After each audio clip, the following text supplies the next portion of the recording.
उत्तराखंड में धामी सरकार का तगड़ा एक्शन।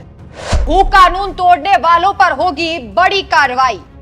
बाहुबली एमएलए राजा भैया को भी नहीं छोड़ा।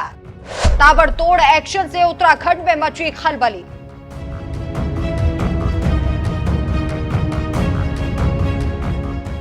नमस्कार, मैं हूं आपके साथ राखी लांबा और आप देख रहे हैं एनएमएफ न्यूज।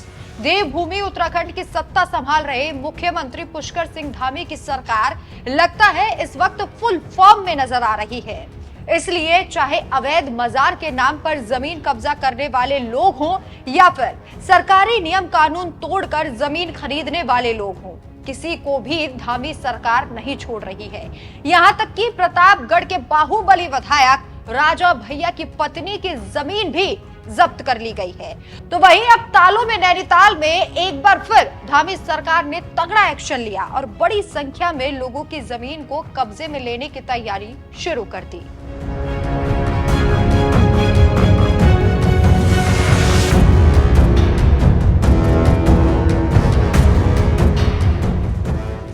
दरअसल देवभूमि उत्तराखंड में बाहरी लोगों को भी जमीन खरीदने की इजाजत तो है, लेकिन नियम कानूनों के तहत ही आप जमीन खरीद सकते हैं। अगर जमीन खरीदने में नियमों की जरा भी अनदेखी की तो फिर सरकार सबक सिखाने में जरा भी देर नहीं लगाएगी, जिसका सबसे बड़ा उदाहरण नैनीताल जिले के कैटरीधाम तहसील इलाके में हो रहा तगड़ा एक्शन है, जहां 6 बाहरी लोगों की 210 नाली यानी करीब 50,400 वर्ग गज जमीन को जब्त कर लिया गया है।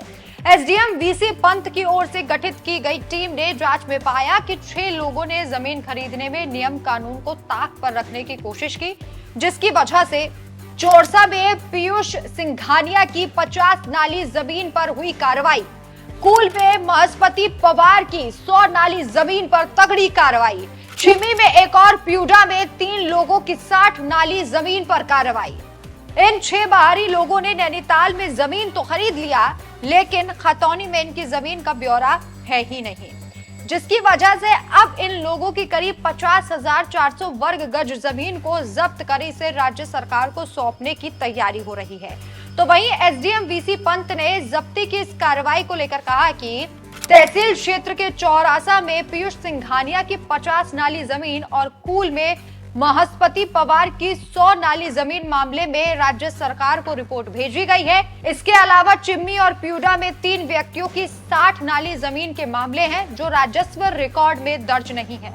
इससे पहले यूपी के प्रतापगढ़ के विधायक राजा भैया की पत्नी के खिलाफ भी सरकार सख्त एक्शन ले चुकी है। उनकी पत्नी भानवी सिंह ने सिलटोना इलाके में 27.5 नाली यानी कि 6600 वर्ग गज जमीन खरीदी थी, लेकिन अब उनकी जमीन भी राज्य सरकार को सौंप दी गई, जिससे उत्तराखंड में जमीन खरीदने वाले बाहरी लोगों में जबरदस्त खलबली मची हुई है। तो वहीं धामी सरकार के इस एक्शन की उत्तराखंड क्रांति दल की राज्य महासचिव मीनाक्षी घिड़ियाल ने स्वागत भी किया है। उन्होंने सरकार के एक्शन पर कहा, उत्तराखंड में भूमि कानूनों का उल्लंघन करने वाले हर व्यक्ति के खिलाफ बिना किसी भेदभाव के एक समान अनुपातिक नियम लागू किया जाना चाहिए। सरकार के इस एक्शन से जहां देवभूमि में बाहरी लोगों के जमीन खरीदने वालों में हड़कंप मचा हुआ है, तो वहीं दूसरी तरफ सरकार के इस कदम को असीमित भूमि खरीदने और भूमि बैंक बनाने से रोकने के उद्देश्य से जोड़कर देखा जा रहा है, क्योंकि सरकार का साफ कहना है कि भूमि का इस्तेमाल उसके इच्छित उद्देश्य के लिए किया जाना चाहिए, नहीं तो इसे वापस ले लिया जाएगा। यानी जमीन अगर बागवानी के लिए खरीदी गई और उसमें कहीं होटल तो नहीं चल रहा है, इसी तरह से जिस काम के लिए जमीन खरीदी गई है अगर वो काम नहीं हो रहा तो सरकार जमीन मालिकों के खिलाफ तगड़ा एक्शन ले रही है। और सूत्रों के मुताबिक नैनीताल जिले में ऐसी करीब 150 जमीनें हैं जिनमें कोई ना कोई तकनीकी कमी बताई जा रही है, जिनके खिलाफ एक्शन हो सकता है। धामी सरकार के इस कदम पर आपकी क्या राय है? आप अपनी राय हमें कमेंट करके जरूर बताएं। नमस्कार।